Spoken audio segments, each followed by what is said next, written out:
Yeah, it could have been a 90. We're just like, what? Yeah, I know it could have been a 90, Mom. My name's Mohnish, and I'm your main host. Welcome to Real Talk.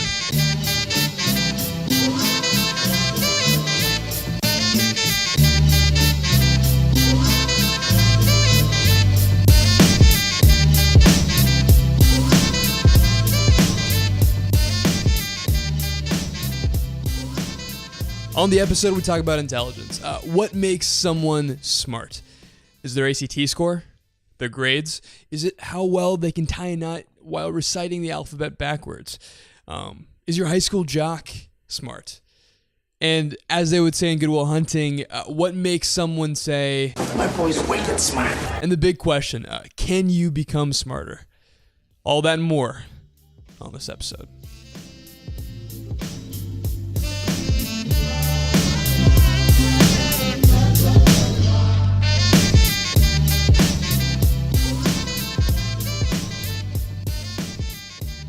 I grew up in a small town, so we basically spent our time either reading because our house was filled with books, or playing outside, burning stuff, blowing stuff up, that kind of thing. Oh yeah, totally normal. Burning. Just in general, for sure. Being a sociopath. Yeah.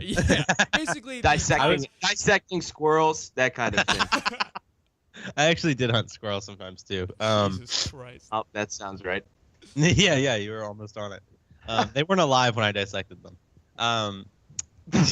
Thanks for clarifying, you goddamn psychopath. I'm just kidding. They were alive. Anyway, sorry, I'm getting totally off track.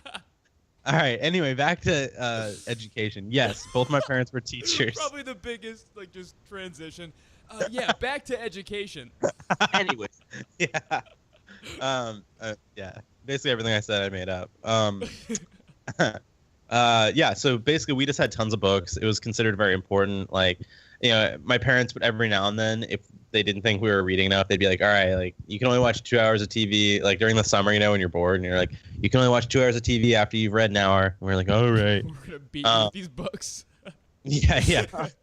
It's like, yeah, if I didn't read enough, Dad would put me under a bookshelf and just shove it on me.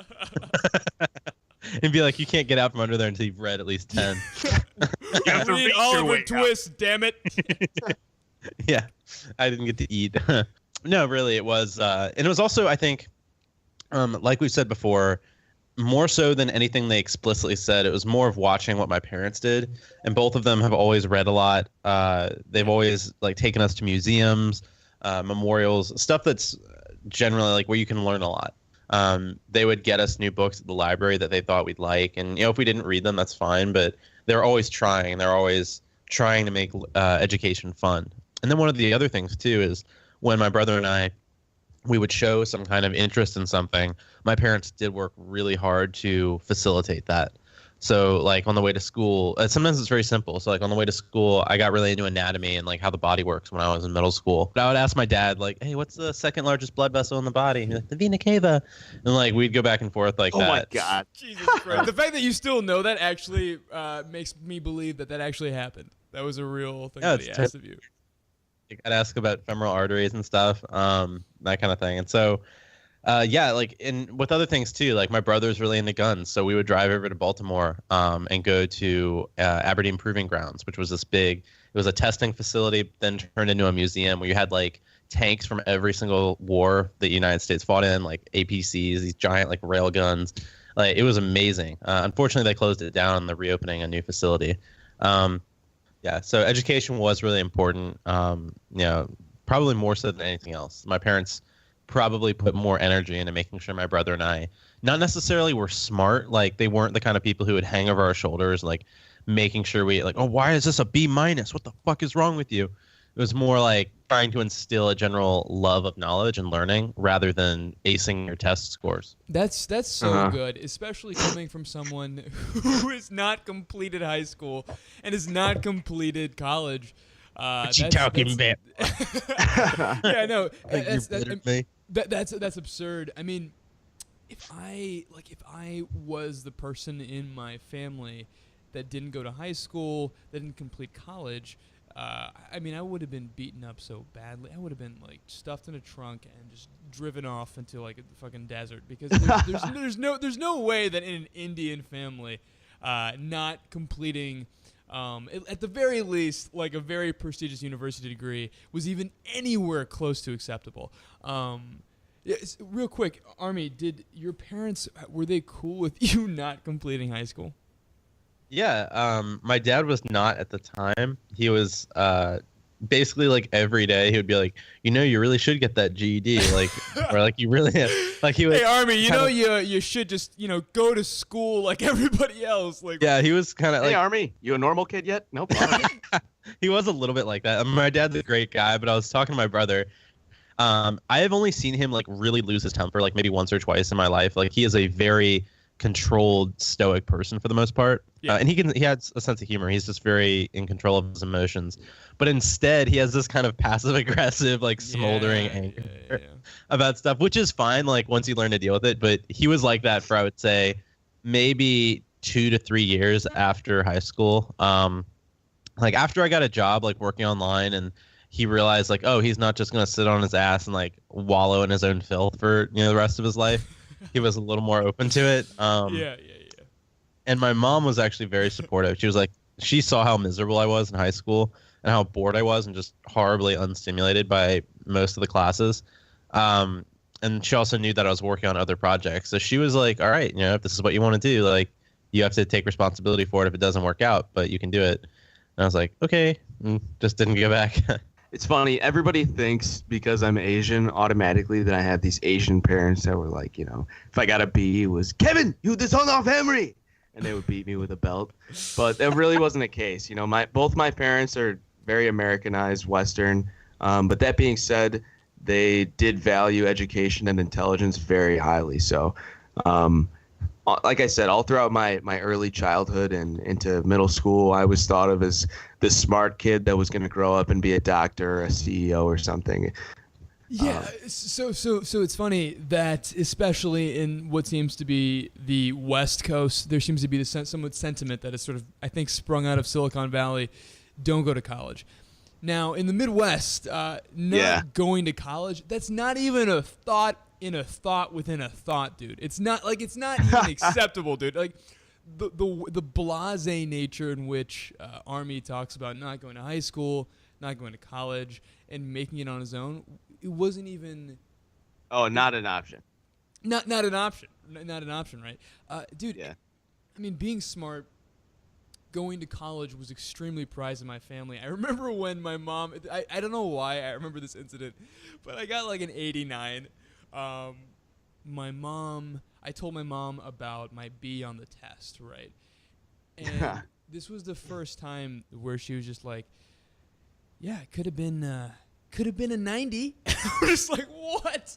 Yeah, I know it could have been a 90, Mom. I know it could have been a 90. That's right. And that ever since then, I mean, I've been very pressured to do well in school, and for a solid few years, I actually was.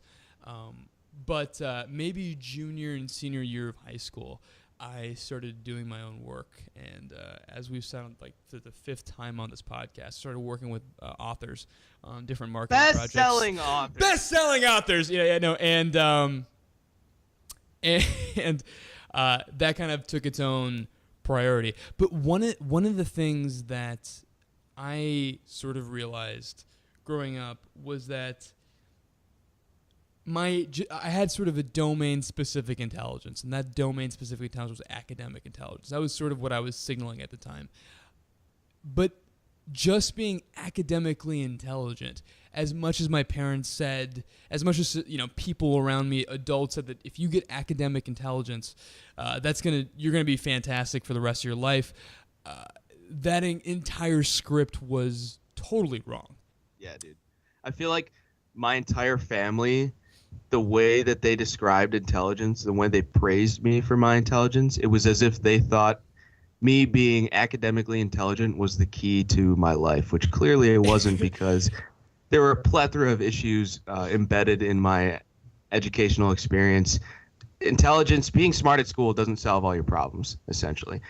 Right. So, I mean, here's the thing, though. It was like it was as if the only thing that was smart was sort of being academically smart, right? So if you did not get a good GPA, if you got bad grades in school, you were not smart, regardless of your other intelligences that you might have developed, right?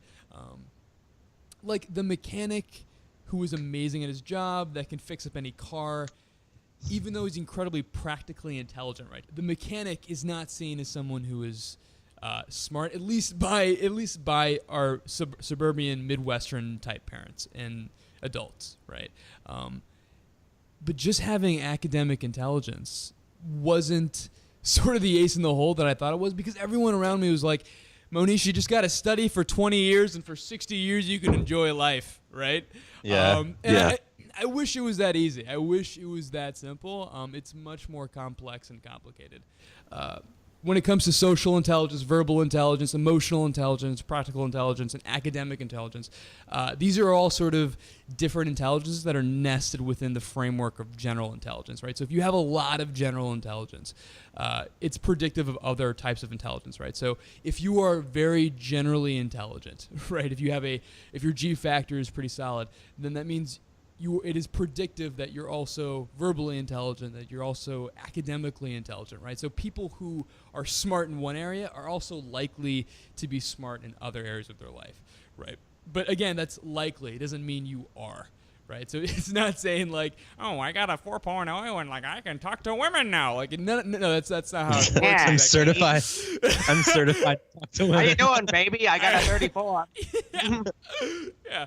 And that's not true at all, right? That's not true at all. And the funny thing is, when I was in high school, I remember being like, oh, man, Tommy the jock, he's the worst. He's not smart. He doesn't have the smarts like I do, right? And I was so jealous, but I was also trying to cut him down to make me feel better in my mind. The thing is, though, the jock is actually very generally intelligent, right? So he does have general intelligence in the sense that if he's showing off cues of social intelligence, he's showing off cues of verbal intelligence, he's showing off cues of emotional intelligence. When he makes a three-pointer from down low, he's showing practical intelligence, right? The dude is actually pretty smart, right? And we don't, generally speaking, we don't appreciate that. I mean, obviously, in most scenarios, Tommy's a dick, right? Tommy sucks, dude. You know, I realize that I use the most basic names to describe examples. I'll be like Tommy, Jimmy, Frank, just random names. I bet Xavier. Yeah. Xavier, the high school jock, has never existed and never will. Okay. Yeah. If your name's Xavier, as a Xavier, you can't be the jock. It's impossible. Yeah.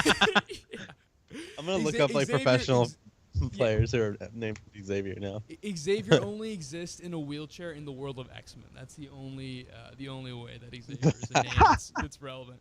No, and I remember being so cynical of just people in general, but people have multiple intelligence that they can show off in different ways. And also, your general intelligence, it's a range, right? So there's this whole thing where it's like you get your IQ and it's fixed and you can't get smarter, right? And the thing is, it's true that within a cap it's fixed, right? So there's a range to how smart and how dumb you can get, right? But in the same way that you're physiologically, there's a cap to how big your muscles can get.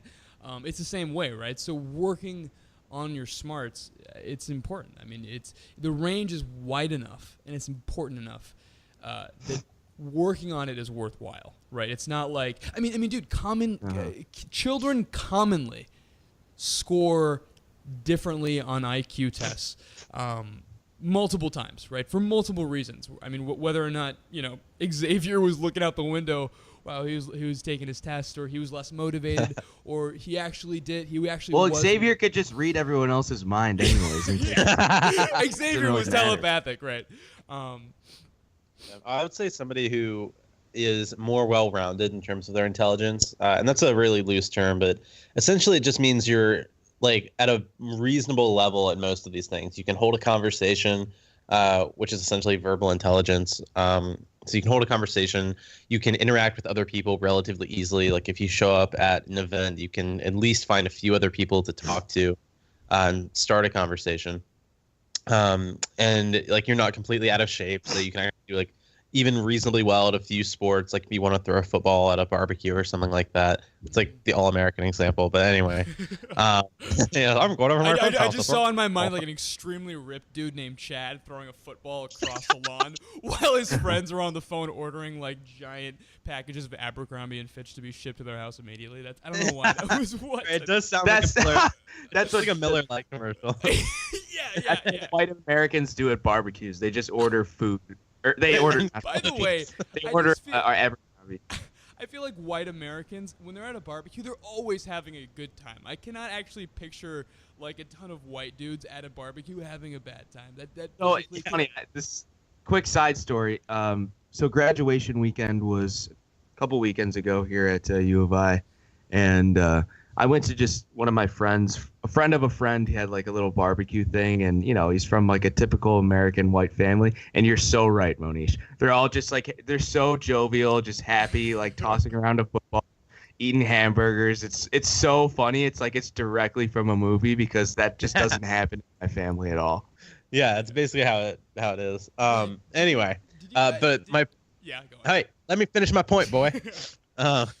My point was just that it's generally better, I would say, to have a broader sense of intelligence than to be really, really good at one thing and then be really bad at a bunch of other stuff. Like if you're, excuse me, if you're amazing at designing clothes or something like that, that's really cool. But if you suck at everything else, like basically nobody's gonna want to hang out with you. Tammy's listening to this right now. Oh my god, what the hell, Army? She's like as she's quilting, as she's knitting a quilt. I think quilting is gonna be a new verb in my book. Yeah, it's kind of like Army's really good at knitting, but he sucks at everything else too. Yeah, I literally just have like a bunch of boxes of yarn, like. Just eat sweater. ramen all Shut up, day. sweater boy. I sit in a corner of like a basement somewhere. Yeah. And I'm like, why don't I get girls? Eternally knitting. Yeah. Like my fingers are all callous and disgusting. Dude, I mean, I think the key to all this is the growth mindset. I mean, there's countless studies by Carol Dweck, who studied Carol Dweck. Carol Dweck is listening to this right now, and she's like, "What the hell? What the hell?" Lots of verbal fucks on this episode so far. Absolutely. Basically, she studied growth and fixed mindset, essentially being like the kids that had fixed mindset, being like, "I can't get any better."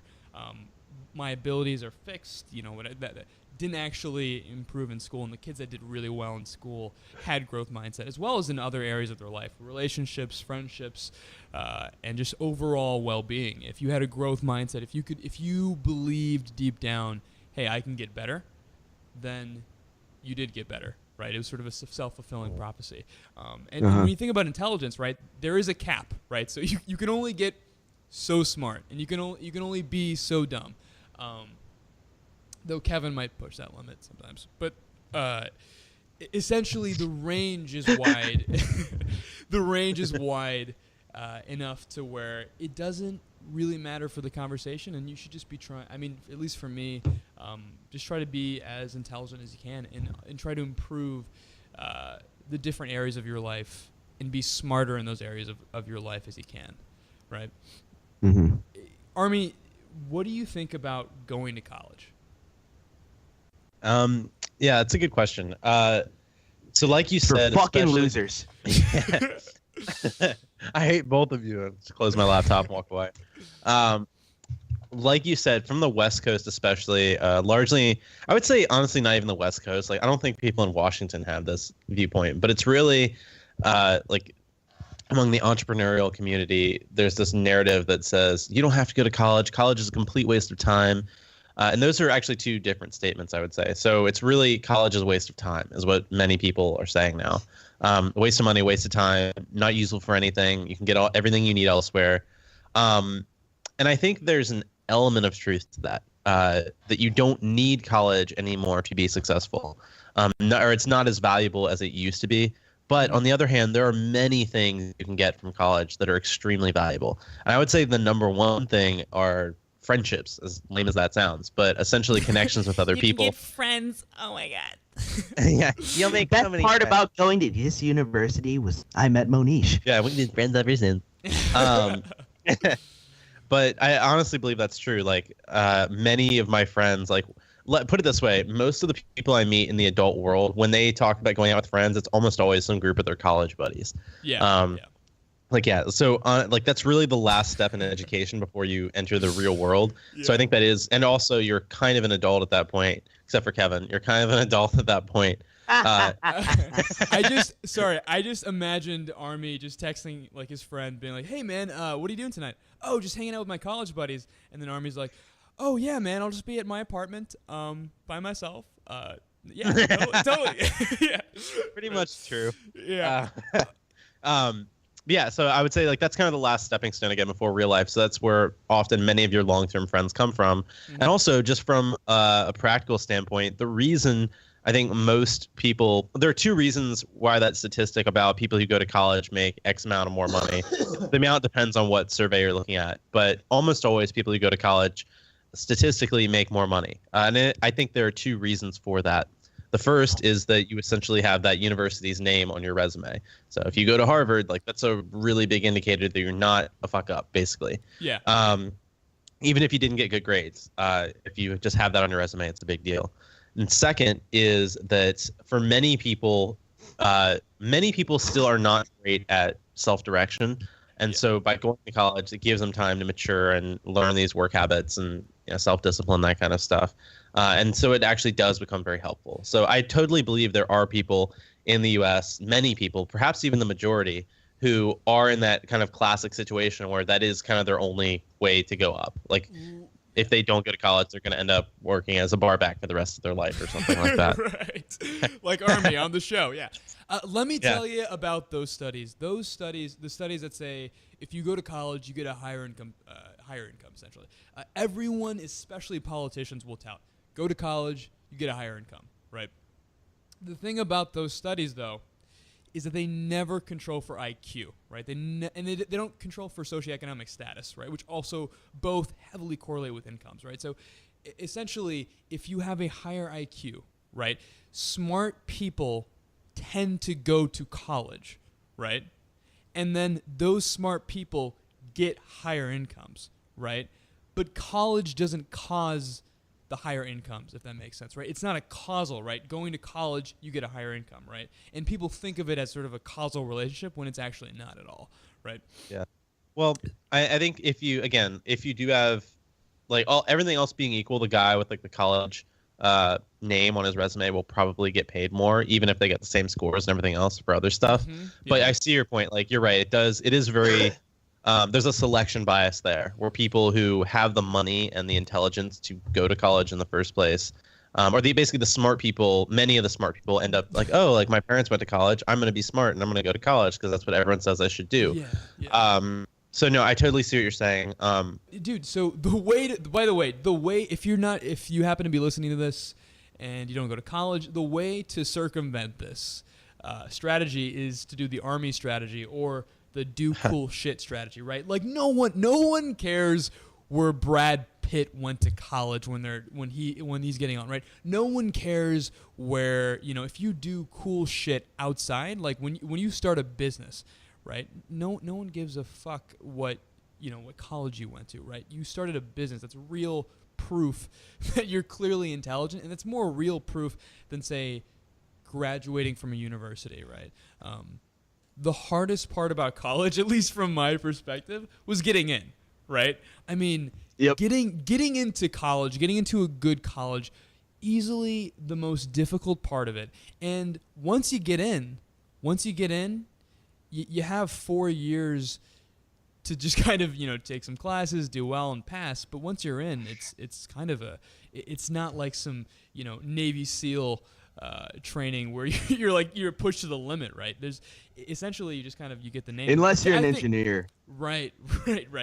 80%, I think, of the value of a college degree is in the name of the degree. and not actually what you learn within college classes, which most people forget. And yeah.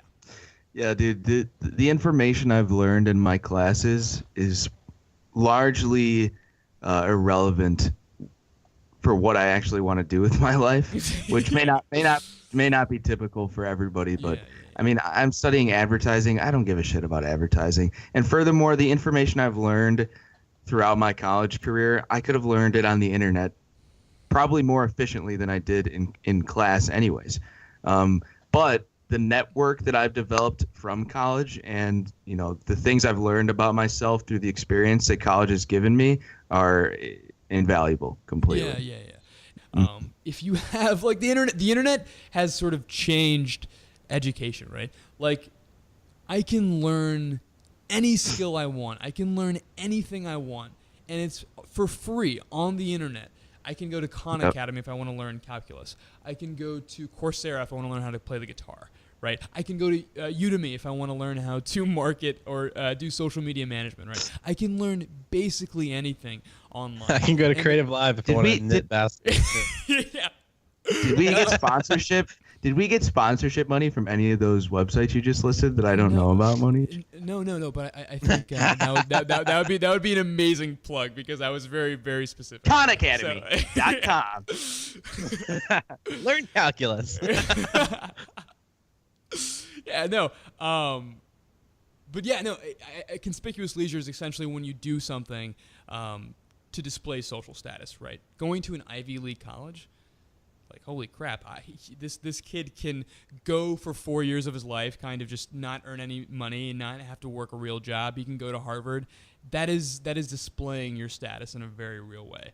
And probably the reason why most people just don't they pick colleges based on the name. And I think to be honest, other people value that name, so it's actually a really good strategy, right? Like, I mean, dude, Kevin, I don't blame them at all. If I had if I had super rich parents or like, you know, got a massive scholarship, I totally would have gone to Harvard. Probably. Well, I don't know. If you presented me that option now, I might. Well, you had to have graduated high school first, see? So, I don't know about that. Armi, you're just not smart enough. Yeah. Why don't you just stick with knitting, okay? Mohnish and I will do the whole college education thing. You do your knitting. Kevin. No, dude, did you guys ever, how'd you guys do on the ACT? Or the SAT. I never. God damn it, Armi. I swear to God. I did pretty good. Yeah. Nerd.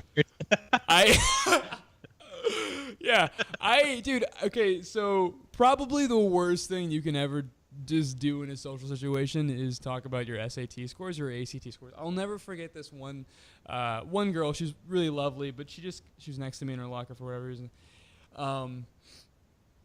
She comes up to me and she's like, Mohnish, how's it going? And I'm like, nothing much. How are you? Right? And usually saying how are you is sort of ritualized, right? How are you doing? Oh, I'm doing good. Whatever. Yeah. And the first thing she says is, oh, got a 32 on my ACT. Doing real fantastic. And I'm like, what the? Like, at least wait 3 sentences before you bust that on me. You just drop that load on me, right? Like, hi, Mohnish. I got a 37. Yeah. I got something.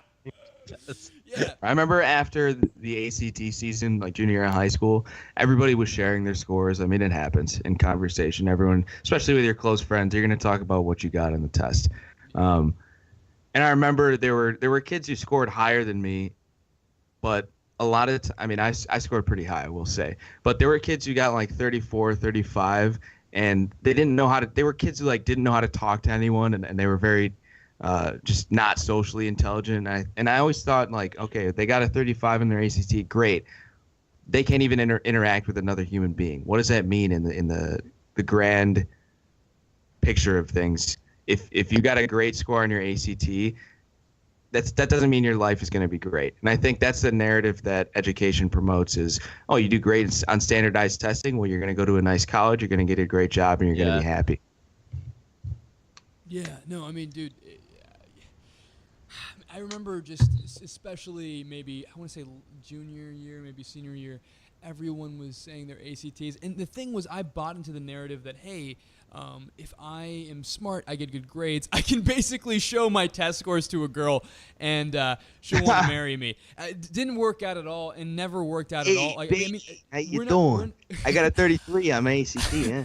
How you doing? I got these SAT scores. I got one here. I got one here over here. I got ACT. Yeah, all kinds. I got a report card right here. No, dude, I bring it to the bar. No, no. I mean, like, dude, the thing is, we're not even we haven't evolved to actually, cream our pants when we see test scores on a sheet of paper. Right. I mean, in the same. I mean, we talked about this last episode, but in the same way that you can't just show a woman your bank account info, unless you're in Miami. But you can't show a bank account info. And, everyone in Miami just signed off. Good job. Yeah, you made the same joke last time I said that. Yeah. He's calling me a dick. Dude, I remember maybe senior year of high school. I think I was so demotivated. Because we already got into our colleges, we already basically, everyone got in. We still had to take tests, and we were like, dude, why are we doing this anymore, right? Like, this is pointless, right? Because I remember getting much lower grades senior year of high school than any other grades, and I kind of came to the conclusion that motivation has a huge component on your intelligence, as sort of how your intelligence is exerted in the moment, right? So, say you have a work project. That work project, if you're extremely motivated, you're gonna do really well. You're gonna attack the project very intelligently, right? If you're not motivated on a certain project, you're just gonna do worse, right? And the thing is, both projects can come from the same person, right? In the same way that, kids score differently on IQ tests, motivation has a huge component. Dude, I remember senior year of high school. Me and my best friend, we were given the last test. I think it was a quiz, and it was like worth 10 points. And me and my best friend Justin, essentially, we just took the quiz and we looked at each other, and we were about a row down, and we ripped it. Just kind of ripped it in the middle of class, and everyone just kind of looked at us, and I think the teacher didn't even notice, but we just ripped it and just kind of threw it away. And when the teacher was like getting back the quizzes, we just didn't turn them in. Like we basically just crumpled the torn shreds in our pocket. Oh God, you guys are so badass, dude. No. What eventually happened? Did she figure it out or what? It was a guy, but I think we just got zeros for that quiz. I think that's what happened. So that's a good story to have, though. That zero was worth it. Yeah. It's funny story. So I'm very academically demotivated. I always have been, just because I've never really cared about the shit that I've been learning directly in school, the exact material we've been covering. So this past semester, I pretty much just put in enough effort to pass my classes. And I usually just do that, and I do decently well. But there was one class, and rather than the actual desire to learn the material, what motivated me to do super well and go above and beyond was because I wanted to impress a girl in our group. Mohnish, I talked to you about this. Yeah, and yeah. I actually ended up completely just killing it in that class, and I did super well. And of course, impressing the girl it didn't really work or anything. Yeah. It was completely ridiculous Kevin thing. You should ask that girl, hey, Jennifer, can you sign up for every single one of my classes that I do one semester, please? Yeah, could you please just follow my curriculum exactly? Just me. And also, are you free this evening? No. Armi, curious, what ways have you found in your own life to sort of strengthen your general intelligence? I would say following through with everything my parents instilled in me when I was young. That's such a great thing that your parents did. I was listening to it. I was almost in awe of them for a little bit. They're pretty cool, I'll be honest. So And it's funny because they're still doing the same stuff. That's just who they are. My mom grew up in incredibly poor family. Like none of her, I don't think either. No, her parents went to college, but she had to work 2 jobs to put herself through William and Mary. Like she lived in a house for a while that had holes in the wall, that kind of thing. So for her, like that was her way out. You know, she was a good athlete, but she wasn't the best. Like that was her only option really, is to be smart and work hard. But she also just has a general love of learning, and so does my dad. And so they're still like traveling around the country and like going to museums and shit like that. So honestly, for me, it was just, like I learned to like all that stuff from a very young age. So I still read a lot. Like I still watch documentaries. I've never given a shit about baseball, but yesterday I was watching this PBS series about baseball by Ken Burns, which was really good. So yeah, man, it's really just every time I get curious about something, I try to learn more about it. And at least to the point where like, and the other thing, man, is I'll be honest, somewhat of I think might be, I can't talk today, I have a cold. Some of it might just be genetic, because I always have had this almost obsession or compulsion when I get bored to seek out new forms of knowledge, which is one of the reasons I'm like not going to keep working at this bar very long. Is after like the first month, you've essentially learned everything there is to know about your position, and it's just doing it faster. And that just doesn't work for me. Like every time I get bored, I immediately start trying to learn about something new.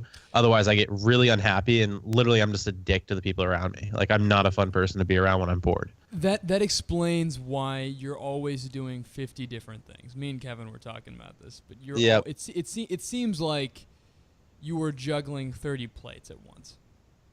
Yeah, pretty much. You're like, Mohnish, I have 7 jobs and I'm babysitting a small family of 4. It's like, all right. I'm babysitting a small family of pandas. Yeah.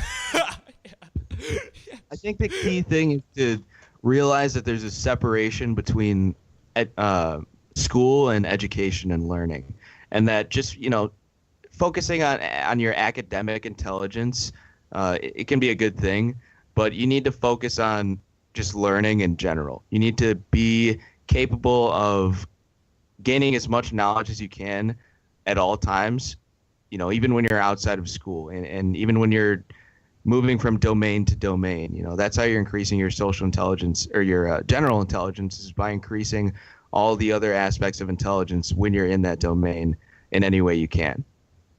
Yeah. That's super smart.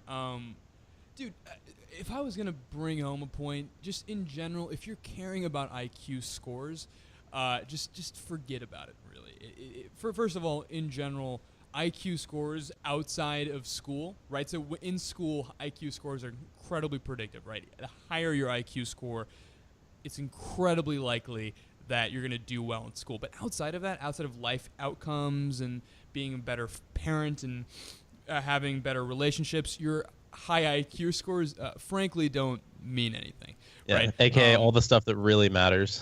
Yeah, exactly. Yeah. I mean, yeah. So the one macro point I think that really makes sense when it comes to improving your intelligence, right? Being intelligent means you can be more effective at the things you want to do, right? It means your brain works faster at a faster clip, and it processes information better, right? Just learning things, right? In any way that phrase can be construed is a way to improve your intelligence, right? Whether you're fixing up a car, you're reading a book, you're taking a gap year, right? And college has a great gap year program where for a year that you travel, you learn, you launch your own project, and you do your own thing. Whether you're starting a business, you're learning, right? Just learning and constantly making it a habit to go out of your way to stretch yourself and learn is just incredible, right? The number one thing I think that has been my saving grace in basically all of my life has been this concept, right? If you were going to learn one thing from the entire all of our podcasts, right, is to learn and to seek out knowledge and apply that knowledge in your life, right? I mean, that's why we started this podcast, right? This podcast is essentially condensing down knowledge that we learned and trying to make it applicable to actual people, right? In books, I mean, that's the number one avenue you want to go as far as learning and going deep with knowledge, is picking up a book, buying one at Barnes & Noble's, and just really starting out with the books you like and going down whatever pathways you can. So, Nerd. Point, Dexter. Any last thoughts? Yeah. No, I think you nailed it, man. Be wicked fucking smart, you know? Yeah. Yeah, my boy's wicked smart. It's wicked smart. How do you like them apples, huh? Yo, what's going on? Thank you so much for listening to the episode. It's awesome. And if you like the episode, you like the podcast, subscribe, rate, and review. Go to www.realtalkstudio.com/insider to also sign up for the mailing list. It's an email list, maybe like once a week, and it's got a ton of bonus content. Also, special thanks goes to Justine and Vishali for content ideation and feedback, CJ Beats for those hot rhymes, and Kevin and Armi for co-hosting. I'm going to go out of order here. This is Real Talk, signing off.